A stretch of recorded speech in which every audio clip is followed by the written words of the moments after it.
Hey my good friends, Sam Haymart with Test Driven TV. Today we are test driving the 2023 Genesis GV60 Performance, and I gotta tell you, this is a pretty interesting car.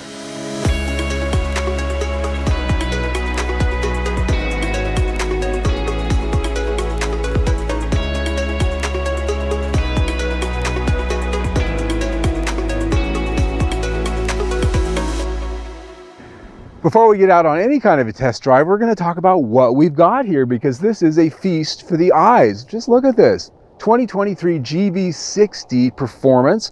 As such, this is a unique color for the performance trim grade called Sao Paulo Lime. I'm told this is the only one of these in the United States press fleet right now in this color. I got lucky because I love bright colors.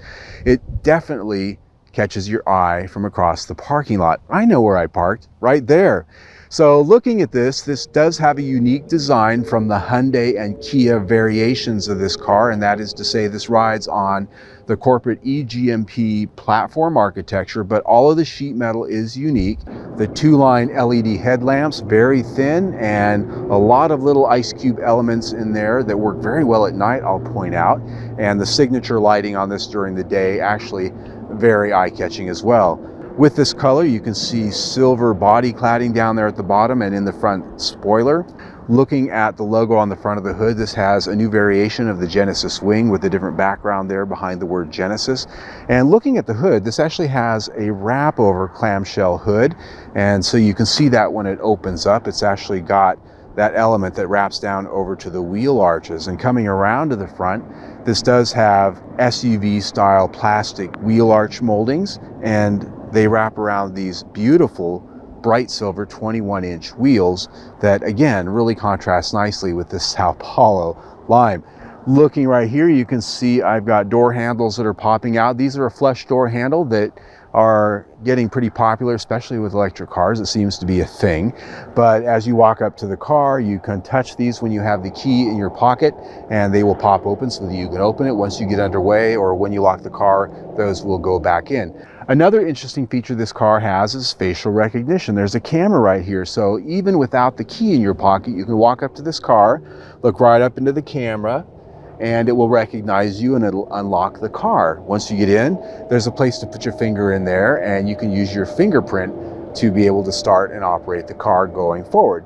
Stepping back and looking at this thing, looking at its face, is very happy, very joyful, very playful looking, especially in this color. Several times this week I've walked up to it and thought, haven't I seen you in a cartoon? I mean, it really does for me have the vibe of a Japanese anime character, doesn't it? As we come back here to the three-quarter view, the hits keep on coming relative to the design. First of all, up top, this does have the panoramic sunroof on the top. It does not open, it has a fixed panel, but it is something that gives you a lot of light in that interior. What I really want to talk about though is this roof line and that trim that you see right there. Something a little bit different and unexpected. They could have just done a straight chrome line all the way down the back. That would have been fine, but no, they've given us this little sort of lightning bolt element there that it's just interesting to look at. Now, this panel right here is a piece of glass, but not a functional window. This is a piece of colored trim, not functional. It's more about the design and the look. Now, as we get here to the back, this is where the charging port is, right here at the back corner. Not my favorite location. It forces you to back into spaces where you have chargers. It forces you to back into your garage where you have a charger if you've got that mounted up close in there. I always prefer to have the charger at the front of the car. It makes it much easier getting into where you're charging and so forth. But there it is, and it closes. It's power operated. Charging, of course, on this can be done a number of ways. You can do the old-fashioned 120 volt. That takes almost 70 hours. You don't want to do that. You can do a level 2. That is in the neighborhood of 7 to 8 hours. And you can do a level 3.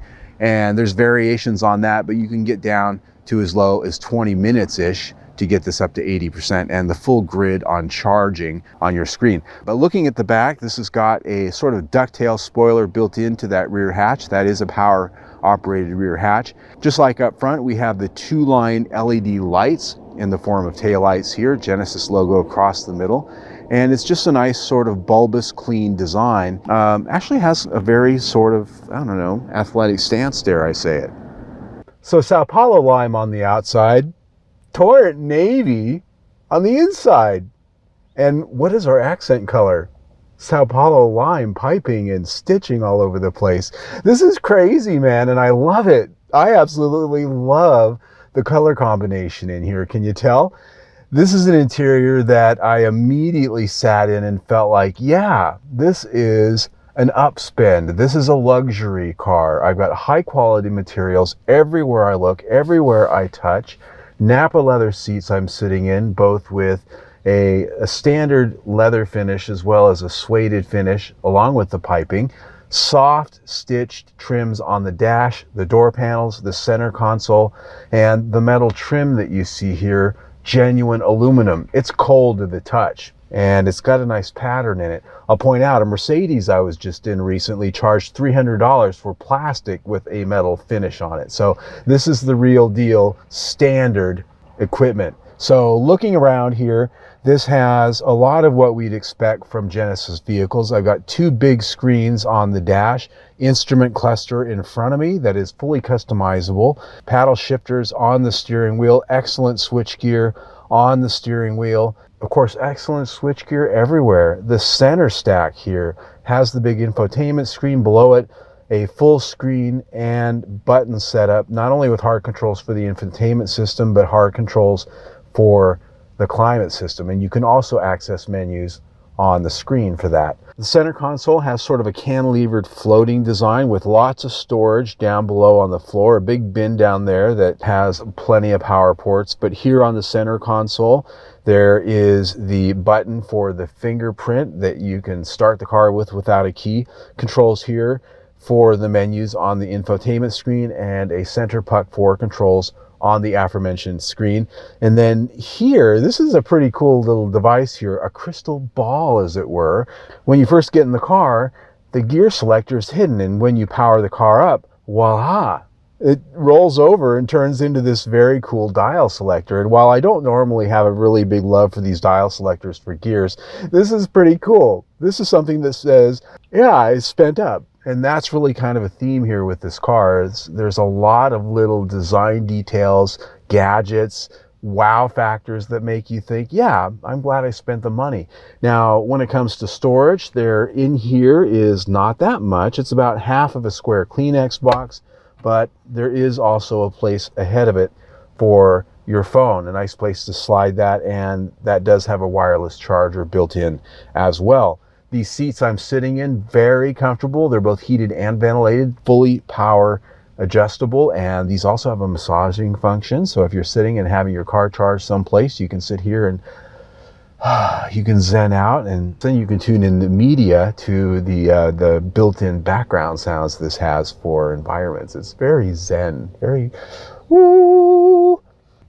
One little feature here is look at the glove box on this. It's actually a drawer that slides out. Another little innovative design difference that sort of sets us apart from other vehicles, and it's got plenty of space in there too. The rear seat is what you'd expect in a contemporary electric crossover vehicle. Room is pretty decent. As you can see, I've got pretty decent leg room, and these seats up here are set for my height, about 5'8", 5'9", depending on wearing shoes or boots.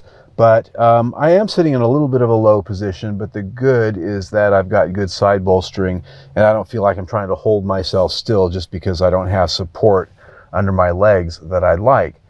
Looking around, there are a lot of amenities back here. I do have vents, even though they're not on the back of the center console, they're on the door posts. And this does have heated seats here in the back, and they're actually on right now, nice and toasty on this winter day here in Arizona. It's so terrible. And there are window shades here on the back as well, and a little storage compartment down there on that back of the center console. Fold down armrest in the center with cup holders. As you'd expect, these seats do fold down in a 60-40 split, giving you a nice cargo area back there, although this isn't quite like you'd expect with a big square SUV because you've got a lower roof line back there. It's more like a hatchback car, but a nice cargo area nonetheless. This is an interior that really turns me on for all the right reasons. I've got excellent craftsmanship, above average design, and a lot of wow factors that make you smile and feel like you spent your money right. Excellent quality, lots of features, and just some innovation that you don't find in all of the competitors. This interior gets 5 out of 5 stars, hands down. The infotainment system here is a 12.3-inch screen. It is a touch screen, as well as having controls down here on the center console and on the steering wheel. So very much like Mercedes-Benz and some of their luxury cars, you've got different ways to get where you want to go relative to controlling your system. The graphics on this are absolutely excellent. Some of the best in the business, in my opinion. Scrolling through the menus, it all makes sense. And there are a lot of features here, not only with the audio and entertainment, but with all of the controls and settings for your car. Everything's easy to access and understand, several languages to choose from, and it all just works exceptionally well. Did I say that? It does have an excellent audio backend in this car, Bang & Olufsen's 17-speaker system. It sounds excellent, even on satellite radio, which tends to have lesser quality, but it does sound very good here. An excellent 360-degree camera. This is a system that should be modeled. It should be modeled by a lot of other manufacturers out there. This is a system that has all the feature content that I look for. It has an excellent user interface, and it sounds great. This is a system that gets 5 out of 5 stars. All right, my friends, let's take a drive. So I'm out here in the country on my favorite back road, and it's a great place to test cars, especially an electric vehicle. Cattle guard. So let's talk about handling first, since we're on the right spot in the road to talk about handling. This is built on the eGMP platform architecture from Hyundai Kia Genesis. All new architecture from the company. It has an electric motor at the front, electric motor at the back, a McPherson strut multi-link suspension at the front, and a multi-link independent suspension at the back. The battery pack is a large queen-size mattress-sized pack located underneath our flat floor. And so what that gives us is a chassis that has a very low center of gravity, and it's very heavy. This is a heavy car. And so one of the things that's always worth looking at for me when I test drive an electric car is how does it ride? How is the suspension tuned? And in this particular car, we have an electronically adjustable set of dampers, and it actually uses the cameras and other sensors to read the road ahead and adjust the dampers as we go. So if it sees a dip or an undulation or a speed bump or something like that, other irregularities, it adjusts the dampers as we come to them. And the reason that's important for an electric car like this is because a lot of times they have to make the suspensions rather stiff to accommodate for all the weight, and they tend to ride like trucks. They tend to ride bouncy, and they tend to bob around, especially on freeways with expansion joints. And this car doesn't, and I believe that goes a long way to these adjustable dampers. Yet, when you throw it into a corner, it still has the stiffness that you want to have the kind of sporting agility that we expect in a car today. Because this weighs as much as a 3/4 ton truck doesn't mean it has to drive like one, right? And back into a corner again. Woo! A little bit of body roll, but not too much. Cattle guard. Quiet out on the road. 70-mile-an-hour test. This reads in at 57.5, which is very good on the decibel meter. Even with these large tires, a lot of that road noise is just very well muted. Steering feel. Right now it's set on the average everyday comfort setting, and it's got a nice lightweight feel to it. On sport, it's a little bit stiffer. I like it. It just feels like a quality item. This is a car that driving it and riding in it, it definitely feels its price. Chassis comes in at 5 out of 5 stars. What's under the hood, as it were, isn't really a lot, because that's just not how it works with electric cars. But what's powering this car is an electric motor at the front, an electric motor at the rear for all-wheel drive. It's rated at 429 horsepower and 516 pound-feet of torque. But this has a boost button here in the steering wheel that allows you to be crazy. It's kind of like ludicrous mode or some other crazy mode that you find on other electric cars. It allows this thing to burn through the battery extra fast for a limited amount of time. And here for 10 seconds, you can have up to 493 horsepower, which is a lot. And you definitely notice a difference when you press the button, which is what we're about to do. Because if you watch my videos, you know the question I always like to ask is, how does it go? So let me come to a complete stop. We're out in the middle of nowhere. We press the boost button, and go. Woo! And 60. My face is peeling off. Woo! At 100. That's pretty quick. All four wheels there. Getting a little bit of a squeal. Woo! Have to slow down for a corner here. So yeah, 0 to 60 in 4 seconds, so says Genesis. Mashing the pedal again. Power's a little bit more subtle now because boost is over with, but it's still amazing. 516 pound-feet of torque is something you can feel off the line and anywhere you go. Now, of course, this has different drive modes, as you'd expect with any modern car, and setting that boost overrides everything and puts you right all the way to the top. This is a powertrain that I've really been impressed with this week because it does deliver power so prodigiously, so quietly. And when it comes to efficiency now, we got to talk about this. Has a range of 235 miles with all of this power. And in my week with it, according to what's on the dash here, I've been getting 3 miles per kilowatt hour, 77.4 kilowatt hour battery. That works out to pretty close to what our range is. So we're living up to what the sticker promises in that way. So that's good. Charging this takes a long time because it does have this big battery. That's just how it goes. Cattle guard. We're out in the country. There's a lot of these damn cattle guards, aren't there? Off we go again. Now, another interesting feature this car has relative to the powertrain are sounds, because it's electric, right? A car like this doesn't necessarily have sound, but you can dial up 3 different sounds that will play over the speakers in here just to give you some fun, I guess. And one of them is futuristic, and that one sounds kind of like a synthesizer like Jetsons. The other one is G motor. Kind of has a sound of a 4-cylinder engine kind of whirring in the background. And then there's E motor that you can choose. It sounds like, guess what? An electric motor whining in the background. And all 3 of these sounds rise and fall with your revs and your speed. So if you want to have the sound, you can set the volume to 3 different levels and give yourself the impression that you have some kind of a verbalistic powertrain under the hood. But I listened to them all, I smiled, and I turned the damn thing off because it just makes it hard to listen to music. But that said, I'm not playing them because they're not going to play over the sound too well. So all in, this powertrain does impress me quite a bit. The range isn't quite what some of the other competitors are offering, though, in this arena. And charging really takes a long time on this thing, in spite of what the specs say. So powertrain gets 4 out of 5 stars.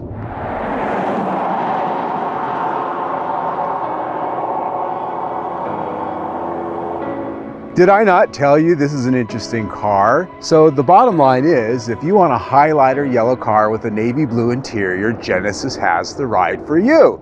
But don't worry, if you prefer a dull, uninspiring color, there's plenty of those available. You can get this in a shade of interior and exterior bliss that will completely disappear in any shopping mall parking lot if that's what you want. But if you want this, they have it.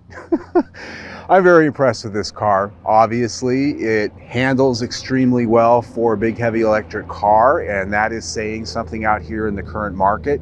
Performance is very good. Range, charging, some of those things could be improved compared to some of the competitors, but this is a car that is luxury on a level with Mercedes-Benz and BMW, better than BMW, I think, for less money. And so when I look at the price, $69,000, just a little bit less, I think we are at a good level of value here. The quality is there, the engineering, the aesthetic design. Of course, that's, you know, whether you like it or not, but I think it's well done.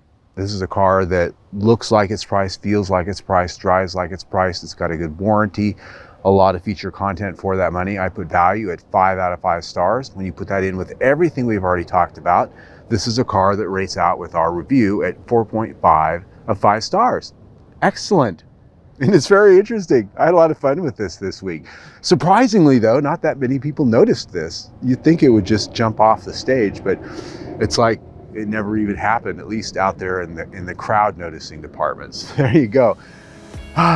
If you like what we do here, follow us on social media. You can see all of our channels listed below. See our latest video right there, but better yet, subscribe to our YouTube channel right there. Either way, stay tuned.